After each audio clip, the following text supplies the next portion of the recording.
Hello, my name's Naranjan, the host of Master of Your Crafts podcast, learning from leaders who are continuously inspired, passionate, and driven to align with their soul purpose, sharing their gifts to bring healing to others.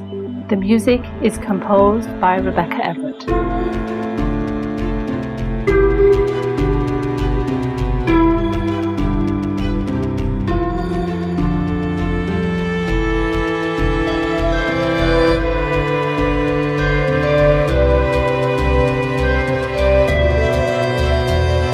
Today is episode number 54, and I'll be talking to Carmen Bohn, a fibre artist and a creative entrepreneur who lives, works, and plays in Ottawa, Ontario, Canada.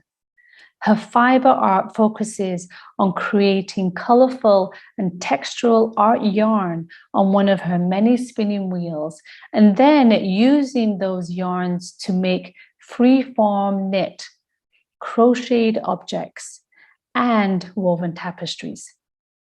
She likes to reclaim and upcycle textures and household waste that otherwise would have ended in a landfill. She weaves literally the story of these things into her pieces, drawing attention to the issues of consumption and waste. Carmen officially launched her own small local creative art studio called Ply Studio, located in a sweet little neighbourhood in Ottawa called New Edinburgh, in January of 2021. There and online, she makes a range of creative art workshops, sometimes in collaborations with other makers and artists, with a mission to helping people to feel good by teaching them to make stuff by hand.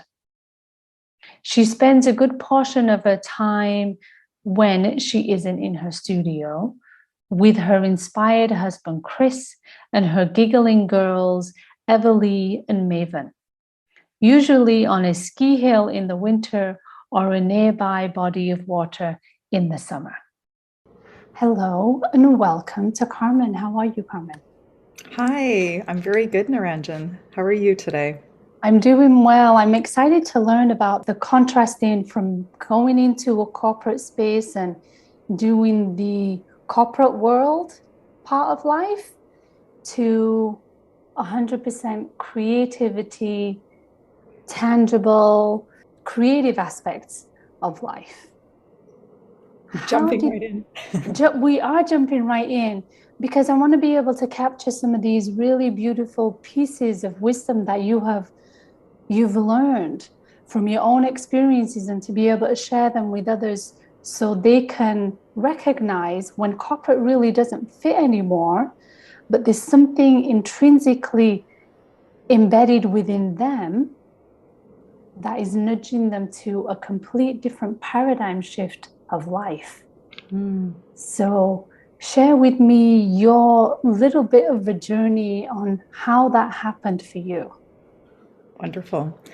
It's a pleasure. I'm glad for the question, and the journey to this moment has been one that has been very sort of up and down for me as an individual and as someone that was very involved in my corporate life, and loved what I was doing, and the values that I held in my space in the corporate world were ones that were very closely aligned with my personal ones. So it was a really hard decision. And so after a number of years of trying to figure out how to really bring my creative side more fully into my day-to-day, I decided that I couldn't just sort of leave that piece of me till the evenings, until after I'd put my children to bed. Right. So 15 years of being in the corporate space for a particular organization, and more before that, but after 15 years of that particular position, where I was, trying various things, doing different roles, trying to build things into that job, where I felt like maybe it will be okay if I actually do more of the learning design or go to more conferences or change up my position. And it still wasn't enough. So Mm. I decided that I needed to embrace my courage and leave it entirely. So I did that in January of 2021. Wow. So it was a big decision and one that I Yes. didn't take lightly. So I really struggled with it for a number of years. Yeah. But as soon as I had made the decision that it was indeed the way that I was going to go, was to leave that job and start my own art studio, Mhm. I felt a weight lifting. I Mm. felt that I had made the right decision, even though I really was not sure at the time that it was something that was financially savvy. Mm. Okay. Well, first, congratulations on making such a big decision. I mean, you've been with an organization for 15 years and built this career that you maybe have a love-hate relationship with, maybe a little more love than hate. But yet there's something else inside of you, that part-time, that sitting on the couch and relaxing part of yourself that wanted more of your time and attention, that wanted more of your space, which I think is really interesting and really possibly a nudge for others to say, when does that hobby, so to speak, transition into something much greater, and how much more time and energy can I honor for that? Mm. So you took that as a really big leap, is what I'm hearing, and a courageous one, because there's a lot at stake. You've got a family and future goals, life plans, I would Mhm. imagine, would influence the decisions you make now. Indeed. But what was that tipping point for you of going, okay, I really need to do this. I can't do another conference. I can't do another this, and this. This needs more time and energy. What was that? Um, gut. I talk a lot about how I think we all inherently know what some of the right decisions might be in our lives. Um, I'm in my late 40s now, so I've had a lot of life experiences that has led me to this moment. Um, and also, I mean, making a decision to leave one's full-time job is not one for everyone. I want to be Totally. clear about that. I think there were certain things that were lining up in my own life that allowed me to make that decision, probably with some more ease than others might be able to make that. However, you mentioned, the time sitting on the couch, sort of like enjoying the other outside of the corporate time. And I have to be honest, is that there was no sitting on the couch time for me in all of the Mm, years since my children were born, because those sitting on the couch times that other took to watch Netflix was my time to build my business. And right. so as I was working this day job and trying to figure out how to work myself out of the day job, I Yes. was also trying to squeeze every bit of goodness out of the hours that were not the day job and that were not my children or my Right. husband or any of the other activities that we're involved in. So, as you can imagine, when you sort of segment your day in such a way, you're left with very little time. And so, for Mm, me, the squeeze was really that amount of time that I had to devote to developing my own creativity and mm, devoted to my own art. And then the development of a business beyond that was right. so small that I just knew that it was impossible for me to continue working a full time day job, more than a full time day job, while also trying to see this vision come to life. Wow. That's a lot. Hmm. That's a huge investment, and a very strategic, focused investment at that, too. Because from what I'm hearing, the segmentation of how do I develop my creativity? How do I make sure it nourishes the parts of me that is seeking it? But also, how can I make it viable in a business that's going to work? That's a lot of planning. That's a lot of strategy. That's a lot of commitment that's involved to get to that space. So, It is. congratulations for that. Yeah. Thank you. I mean, again, I don't, I had a lot of sort of support along the way and I sought out a lot of support. So for those that are listening, they might be interested in knowing that, even in those time periods where I was solidly doing something through my daytime hours, I sought out a business coach. So I Right, was working with a coach for a few years before I actually quit the day job. So right. that helped me to develop my vision and plan to make it seem like it was more of a reality. I also did a lot of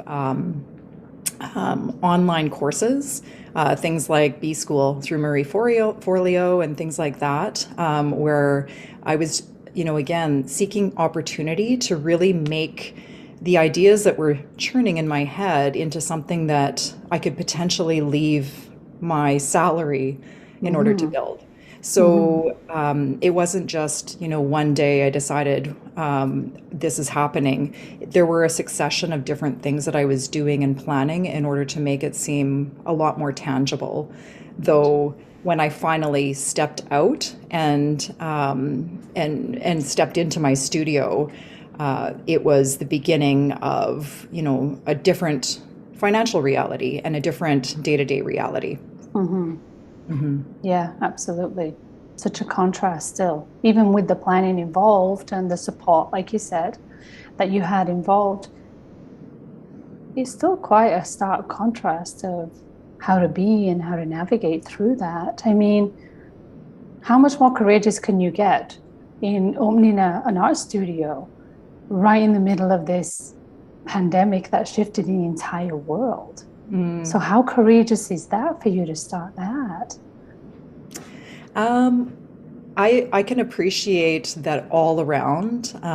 People are thinking that leaving the security of a position that I'd held for a long time and wandering into the unknown Mm-hmm. seems outlandish.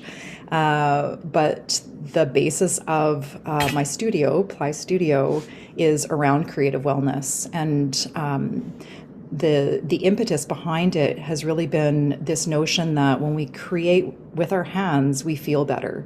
And so no other time, I believe, in my life at least, has there been this intent from so many to feel better, to really address their mental health.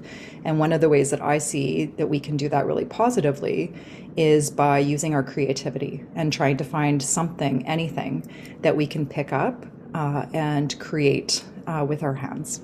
Right. So, prior to you opening the studio in 2021, Hmm.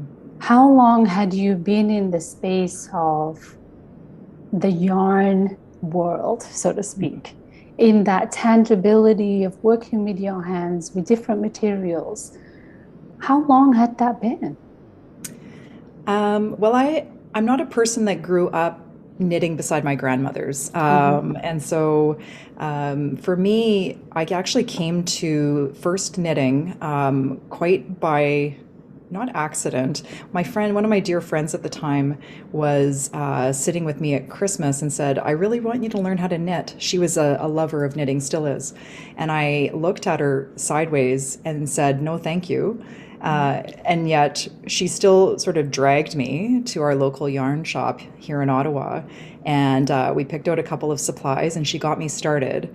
And I really didn't like it. And that was in 2005, late 2005. But I kept at it. And the way the story goes is that after a few weeks of a lot of really terrible knitting, I really started to turn the corner on it and I really enjoyed it. And then I became completely obsessed with it and I couldn't put it down. Mm. So over the next number of years, I would take my knitting with me sort of everywhere. If we were taking a car trip, if we were, going anywhere where I knew I would be sitting for a period of time, I always had my knitting with me. And Wow. in fact, I would bring my knitting to the office, and there Mm. were many days where at lunch I would bring my knitting into the lunchroom. Mm. And a couple of times, my director at the time decided he would stop and sort of watch what I was doing.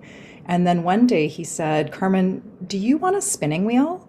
And I said, a spinning wheel. Why would I want a spinning wheel? And he Mm, said, well, I see that you love to knit, so perhaps you'd like to make your own yarn. And right. I objected to it, just like I had done with knitting. I said, no, Yes. thank you. And Yeah. so eventually he said, my wife really doesn't use it anymore. We'd like to get rid of it. Why don't you come over and have a glass of wine and you can just take it home with you? And so I said, yeah, I'll come over for a glass of wine. So I went and I picked it up.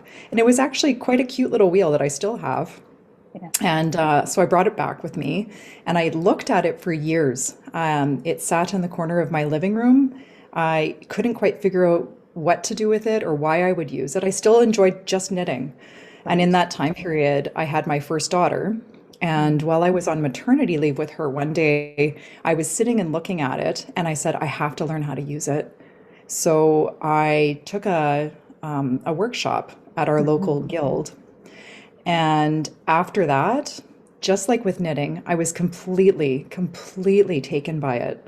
mhm. I could not stop spinning yarn. I thought it was the Wow. most amazing, meditational, transformational Yes. thing that I had done. So at that point, I thought, okay, I am making so much yarn. I have to now figure out what to do with this yarn. So I Right. started selling it. I would go to craft shows. I had a small website, things like that. Yeah. And eventually, I decided that I could not even sell it fast enough. And so someone said to me, "Why don't you weave?" I'm Right. sorry, this is a long story. That's This is the okay. fiber train. This is beautiful. Yes. So the weaving, I'm sure you can imagine what my reaction was to someone asking me if I wanted to weave. No. Mm-hmm. Mm-hmm. And so one day I decided, okay, well maybe weaving has some merit because I can use my hand spun yarn in my weavings. Right. So I pounded a bunch of nails into a picture frame because that Mm, was a very crude way to make a weaving loom. And I started to teach myself how to weave. right. And I, once again, was taken by it and Yeah. decided at that point that my brother, who is a very accomplished woodworking master out in Saskatchewan, I asked him if he would help to create some weaving looms for me.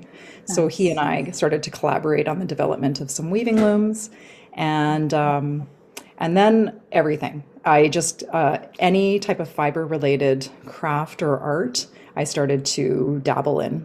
And at that point, it was really this feeling every time I would sit down to any of these beautiful tactile, colorful, textural art forms. I kept saying to anybody who would listen to me, you should try this.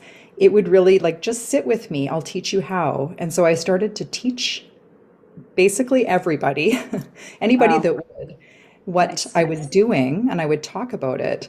And that was when really the notion of creative wellness and developing workshops that really were trying to encourage people to do something with their hands to feel better came about. I mean, Wow. this is not new Yes. in terms of art therapy and just being well through the notion of craft. But for me, I suddenly started to think, okay, this way I feel and the way that I can passionately bring myself to what I'm doing and then show others how to do that, there's something in this. Yes. Absolutely. Absolutely. What a story. What a beautiful story. Thank you. It really is because it's the classic part of life, right? What's innate within us, we don't see it for ourselves, but somehow other people see it within us. So when they nudge it and present it to us, we're like, I don't want to get involved with that. That's not my thing. There's an element of a resistance that happens because it's so innate, even though we may not have done it or tried it. There's an intrinsic part within us that goes, oh yeah, we're going to resist a portion of it because of we don't give it the value that it deserves, which can take the conversation down a whole different road. But I want to ask you now, fast forward in what you've learned and what you've been through, do you feel like this is a calling for you? I do, very much so. And one that I think I resisted actually for many years. I, in my own mind, had always thought artists were people that used paint and Yeah, used um, different writing implements. Those were artists to me. And I right, actually did practice that type of art most of my life, and had always figured that that was where I would fall in, right. because I had always hoped that art would play a bigger role in my life. Yes. In terms of where I've, actually ended up as a fiber artist, and more so than ever, owning a place in that sphere that I was so worried about. Perhaps it's that imposter syndrome that people talk about. Oh, yeah. Uh, Hmm. so worried about even stating that this was the art that I make and this is how I do it. I'm not worried about those things anymore. I do feel that this is a calling. I feel that especially my ability to mesh the passion that I feel for texture and textiles and fiber with my ability to create workshops and events and retreats that people really enjoy. My background is as a learning designer. So in my corporate life, I was an was is I guess an urban planner slash learning designer. So for Mm, me, it's always been important to be able to translate what it is that we know into something that other people can grasp and then right. learn from. And Beautiful. so it is natural for me to want to display and show what I do with an element of how another person could do it too. So I Yes. do feel that I give a lot of respect to the fact that not only do I love something, but I love showing what I do and how I do Absolutely. it to others. Absolutely. What a Mhm. gift. It really is, because I think that there are many people who have gifts and talents and skills that they've either learned or developed that they utilize and the other person uses as a consumer. They just consume that. And that's completely fine. That's great. And there are others who say, yes, you can consume it, but I want to teach you how to consume it so you can be it pay it forward or gain the love and the passion that I have from teaching you so you can embody that too, which is Mhm. a huge gift in itself too, right? And it's been fun actually, working with other makers and artists to try to encourage that out of them as well. What Yes. I've realized since I opened the studio is that there are a lot of really talented people around me that do amazing things, but either don't know how to teach others how to do it or feel that they don't have the skill to Mhm. translate that to other people. So part of my hope for the studio is that this becomes a place where makers and artists feel comfortable to share their craft and their art with others as Beautiful. well, with Yeah. me supporting them through that process, both through the form of a physical space, but also through my skill and expertise in learning and designing. It's beautiful. Yes, it's great. Mhm. So, from that space in where you are, what do you feel are some of the attributes that really connect you to your purpose? Navigating that own creative space and learning and expanding further for yourself. Yeah. Curiosity, of course, is something that plays a critical role in how I approach my own art making process, as well as what I sort of expect in the events and workshops that take place here. Is really that curiosity, exploring curiosity and experimentation. I actually have a manifesto that I wrote a couple of years ago. It's on my blog on my website, and I Yes. refer back to it quite a lot because, and I update it every now and again because I believe that it encapsulates the intention Yes. behind owning a studio space. because let's face it, having a bricks and mortar anything right now is difficult. That's right. Difficult to maintain, difficult to get people to come to. The pandemic has not been kind Yes, in terms of open, closed, open, closed. that's right. One of the things that I'm really learning, I guess, as a really new business owner, is to not compare myself at this stage in my business journey to those that are further along. Yes. That's been hard for me because social media again is not it's not an easy platform to first of all learn and then Hmm. to watch others that seem to be excelling at it. Hmm. So as a business that's really trying to generate interest in a time period where there are not gatherings and there are not people getting together and sharing information. One of the Yeah, only forms of information that we've really had is through the digital. right.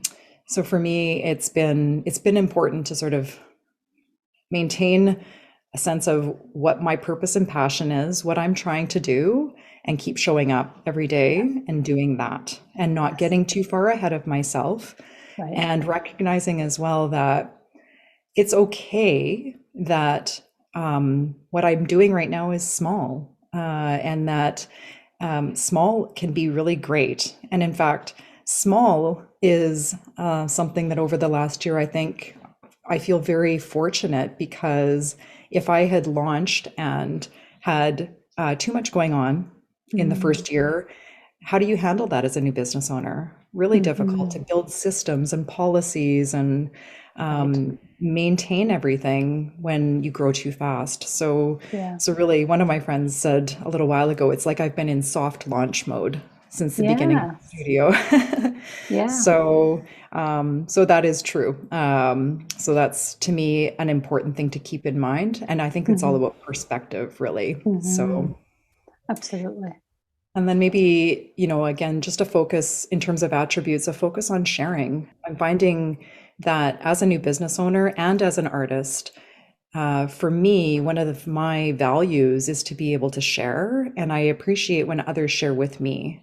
Right. And I realize in this world that there seems to be a lot of a feeling that if we share too much, someone might steal from us, or they might do what we're doing, or take away Mm-hmm. from what we are doing.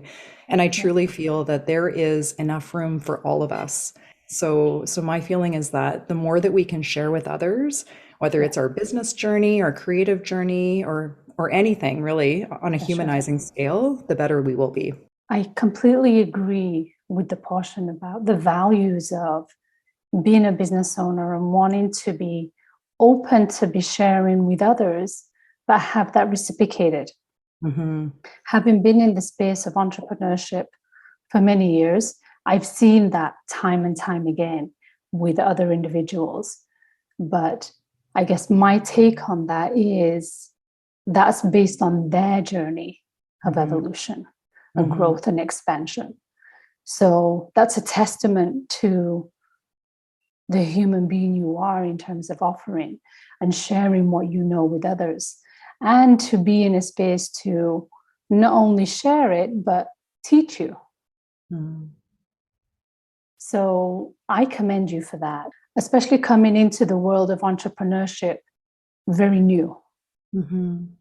But in the same token, the value of that goes beyond the ego. And it goes way beyond that space of the intention of what is it I'm here to do? And why is it that I'm doing this path versus something else? Which Hmm. is all that you have shared so beautifully. But my take on that is much deeper because when you share the title or the words that you bring together of a fiber artist, I not only see that from the perspective of the fiber, as in the wool or whatever that is, but I also see it knitting together physical communities, even though you're doing it on a virtual scale, because yes, the pandemic, we're on 1 minute and we're off the next.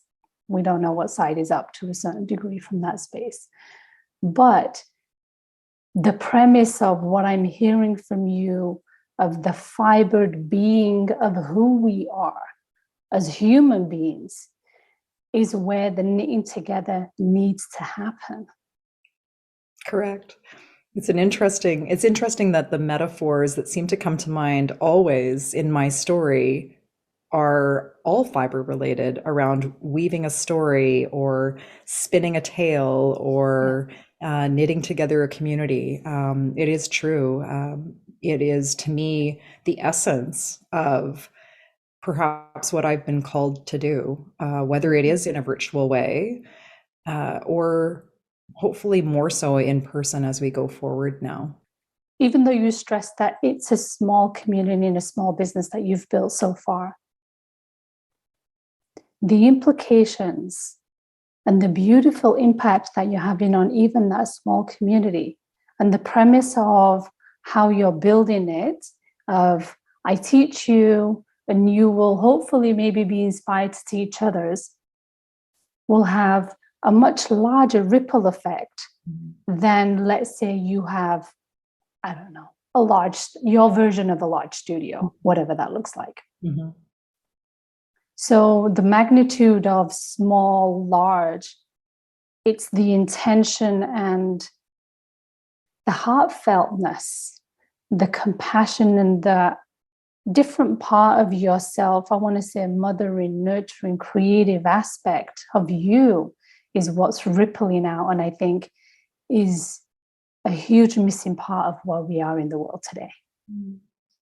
That's such a lovely way to put it. I feel that if we could all just see ourselves as a ripple or part of the start for a set of ripples in the water, I think we would be in a better place.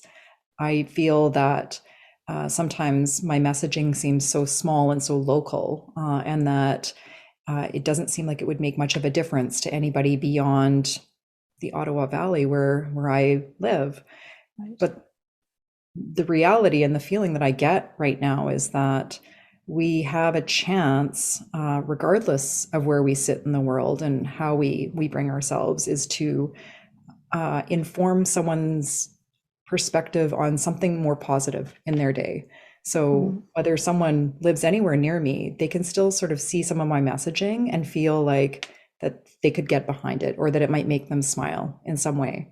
And that makes me feel good. So I feel like that's part of my everyday as I walk into my studio and tell myself, just keep showing up. That is the thing that drives me at this point. Absolutely. I can't emphasize enough of your messaging that you share. It isn't really small, because what are the chances? You live in Ottawa, I live in Toronto. What are the chances of us getting together from your words, small messaging? Mm-hmm. The ripple effects are huge. Mm-hmm. It's the intention behind it that can have a greater impact. And I think collectively, as the world is changing, we're welcome in that space more. I want to say as women or as creative beings, let's put it that way. I believe that. I see the shift. I feel the shift. Mm-hmm. And I know you feel it, because without this sounding too cliche, I can sense that it's in the core of your fibered being. It really is, weaving together this beautiful part of who you are. So Thank you. Thank you. We've touched on so many different parts, but the bigger question is, where do we go from here? What's next for Carmen and Ply Studio? Well, I have a lot of interests, ideas. I don't lack for thoughts on what to do next. It's really people power to do it as a solopreneur. For me, designing and delivering true learning experiences, things that might be transformational to people, is really where I hope to continue to build and excel. So at this point, a lot of the programming and things that I do are really based on a single point in time. And what I'd love to see is there being an opportunity to build better relationships with people that are truly interested and invested in following a path to wellness that involves creativity. And so using my space as a place to collaborate with other makers and artists to, if you will, mash up our art forms to create some really cool things is one thing. And then to help bring other people in to get excited about that as an ongoing dialogue. So the way that I see that taking shape is retreats, conferences, different types of experiences that are, I think, longer than, a typical workshop here is 2 to 4 hours. So I'd love to see more of a relationship being built. And then I would like to, and this has been hard as a new business owner, is developing my own art over the last year. It is something that I obviously speak about as being the basis for anybody's wellness. So I need to make more time for it. And so I have all kinds of ideas for what I want to create. I just need to make sure that I put my own creative wellness in my calendar on a more regular basis. So going forward, I think that my own experimentation and ability to deliver really excellent experiences and really exciting things is going to be balanced on my ability to give time to myself to make art. Beautiful. I'm excited to see what's going to come up. What will show up for you in your own creative endeavors, in your own opportunities of expansion, in who you are, so you can ripple that out to others. Yeah. I'm curious, and I'm excited for you. I really am. I'm excited to where that's going to lead. I'm excited for it too. I think it's going to be a lot of fun. Absolutely.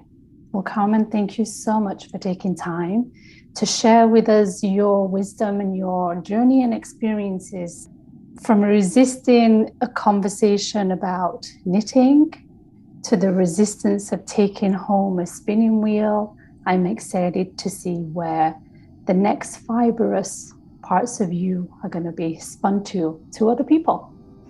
Thank you. Thanks so much for having me, Niranjan.